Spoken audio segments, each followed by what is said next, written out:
Oh man, what is this that we're hearing? Like I saw this pop up on Twitter and Instagram a few hours ago, and I needed some time to myself to really let it sink in and for me to reconcile my sadness with this sense of confusion that I have with regards to this Tony Ferguson and Khabib fight potentially. Well, potentially might be the wrong word. It looks like this fight has fallen through again.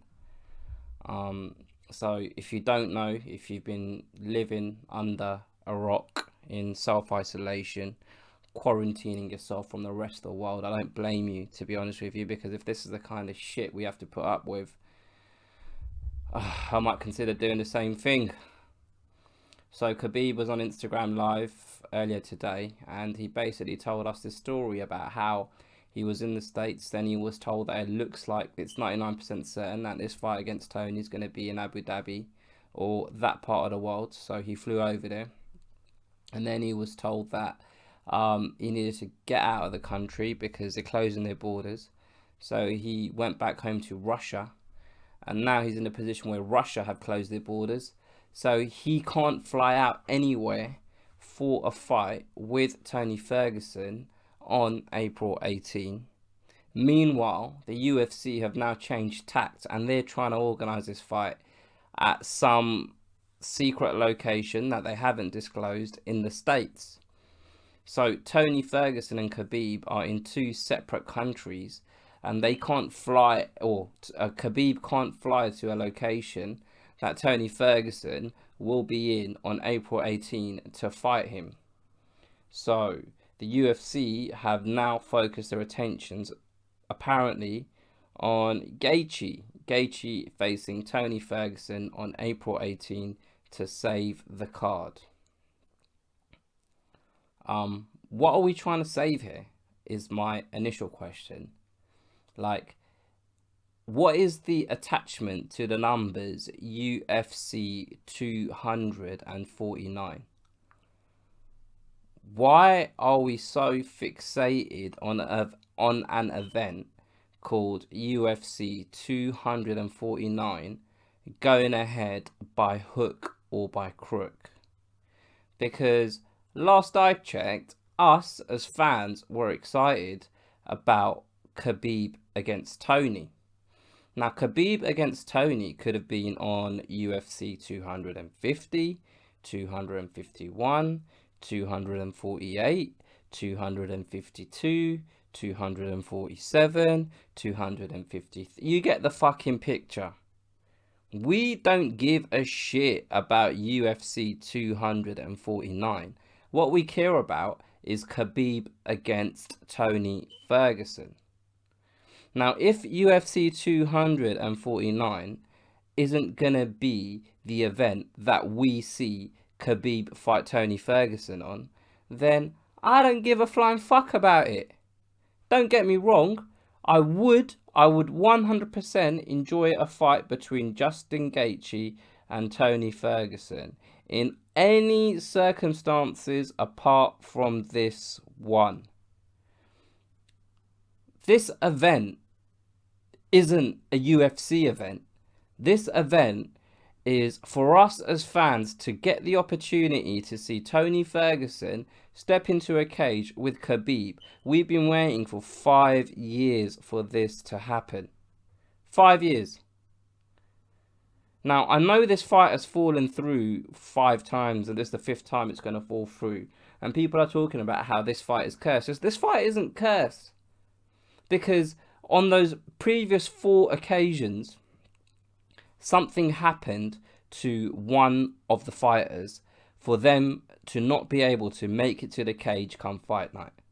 Whether it's Khabib not being able to cut weight, whether it's Tony Ferguson falling over a bit of wire, whether it's Tony Ferguson being injured or Khabib being injured. On this occasion, by all accounts, both of these men are fit and healthy and ready to scrap. The reason this fight isn't happening is a global fucking illness that is spreading like wildfire, and anyone in their right senses is trying their best to control the situation and trying their best not to add any potential risk to them or people that they know catching this illness. I was going to say MMA is the only sport that are trying their best to circumvent the system. But it's not even MMA, because we've seen Bellator called off a fight, I think the day, or the morning of fight day. And they paid their fighters every single penny that they were due. The only sporting organization, or basically the UFC, are the only ones that are trying their level best for this event to go ahead. And this event was important for us as fans. It was a big deal for us as fans because it was Khabib against Tony, not because it was UFC 249. I just don't like. I at this point I feel like there's a deeper reason as to why Dana White is hell bent on this event going ahead. Right? Firstly, initially I thought it was because he understood the anticipation around the Khabib and Tony fight, and initially I thought it was he saw an opportunity where everyone's at home, everyone's gasping for a live sporting event.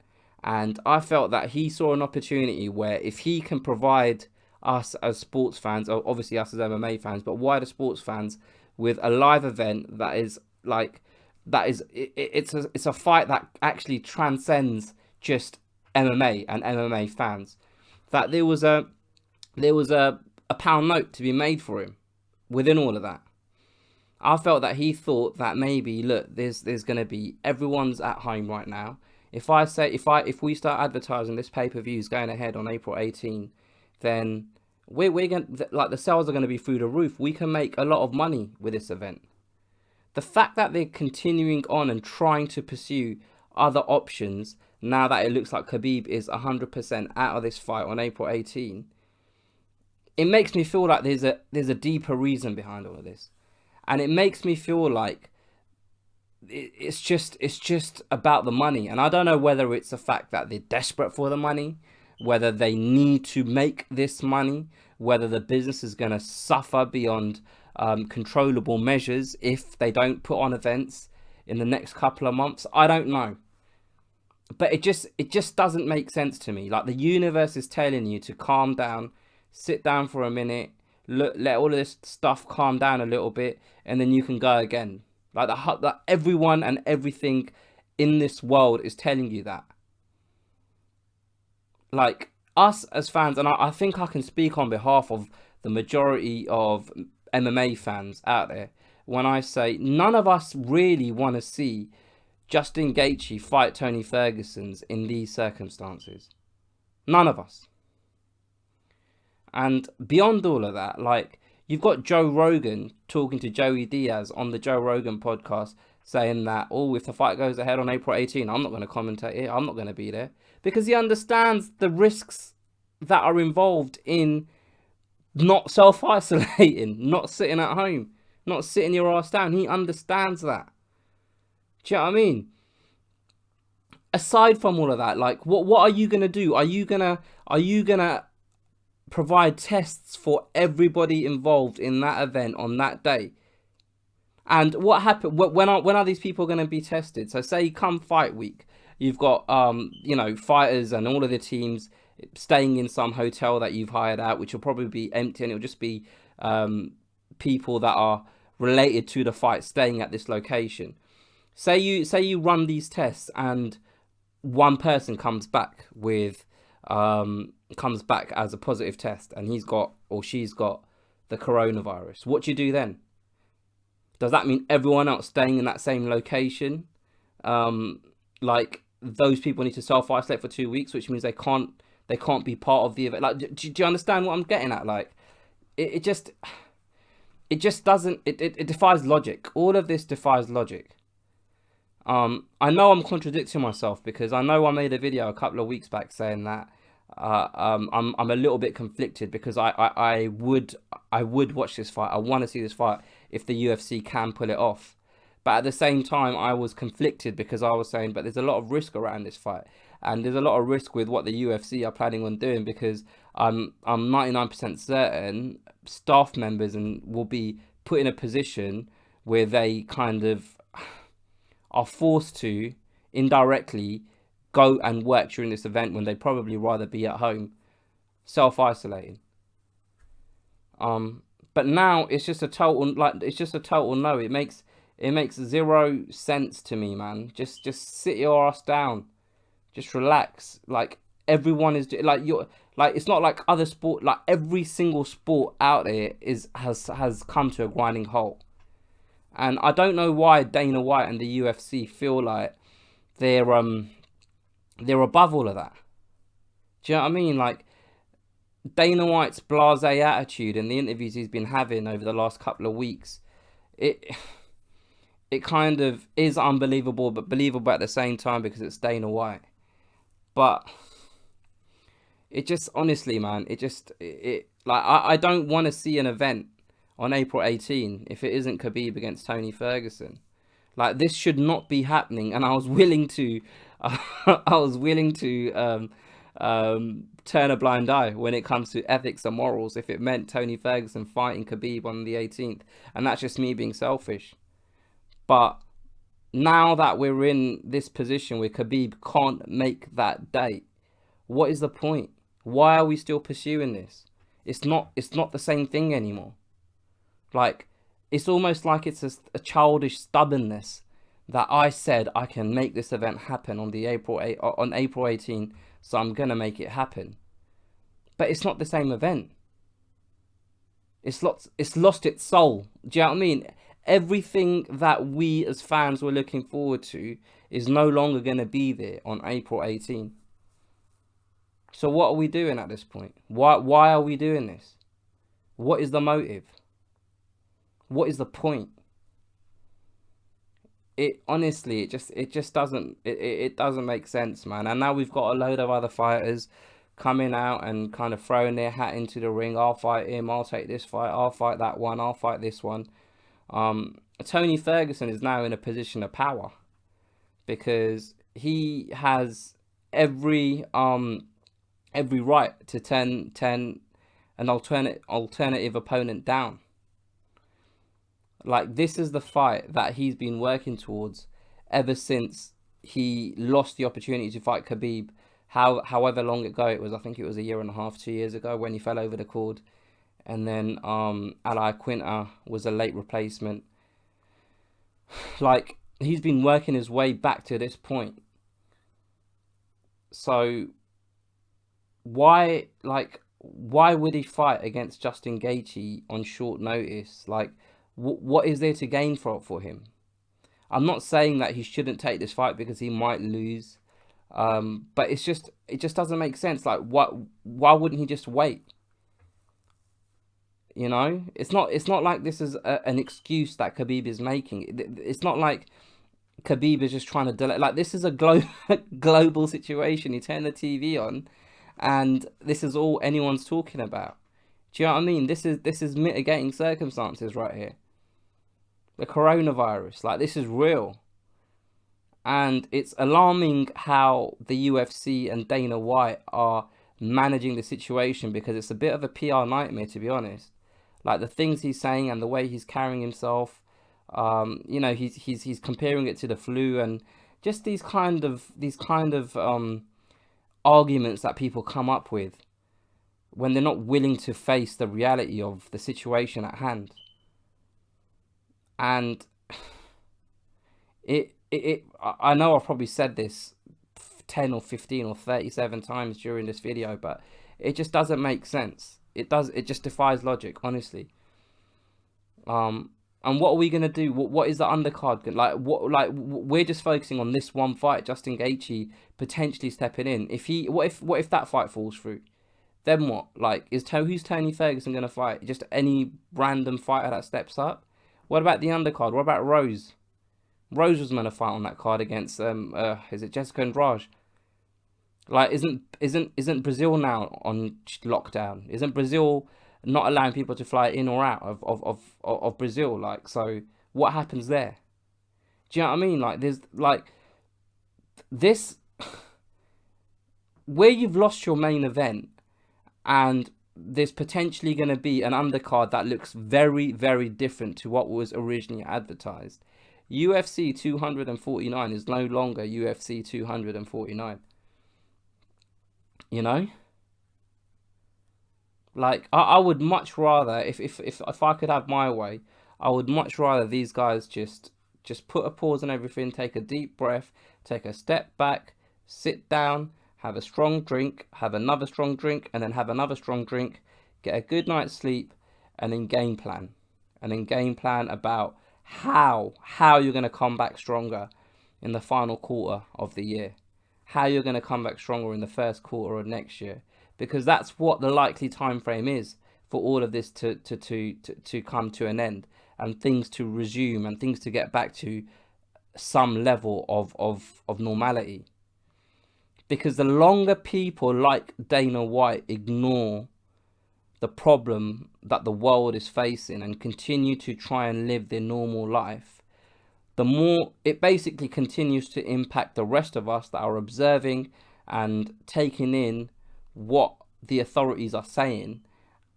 The rest of us that are self-isolating, the rest of us that aren't going out for no reason, the rest of us that are staying in our own homes, the rest of us that are keeping a safe distance away from other human beings. The longer we're going to have to do that because of people like Dana White ignoring those same instructions, the ones that we're following. And it's annoying. It's annoying, and it's frustrating because this stubborn attitude has basically put us in a position where, for me, this has been the most eagerly anticipated fight in mixed martial arts for well over a year. Like I remember, like I personally still go on Daily Motion and watch the trailer for the Khabib Tony fight. I forget which UFC 200 and I can't remember what number it was, but the event where Tony Ferguson was the interim champion, and he was meant to face Khabib, and the one where he tripped over the wire, basically. I can't remember the number of it, but I still go back and watch that trailer and watch Jimmy Smith and Joe Rogan break it down, and it still like gives me like butterflies, and I still get excited. Like, I've been waiting for this fight for ages. I've been waiting 5 years for this fight. Like, the first 4 years I didn't know I was waiting for it until it came to a head. And then now the more time that progresses without the fight happening, the more I want to see it. And we're at this point now where we can just wait for things, even if it's 6 months, just wait 6 months. And then these guys will fight at the end of the year. Like, what are we doing? What is the point? What is the point in all of this? Like, for me now, it's just becoming more. The picture's becoming more and more clear, and it just feels like this is just a this event isn't about Khabib and Tony. This event is about bringing in revenue for the UFC, and that's what it's all about.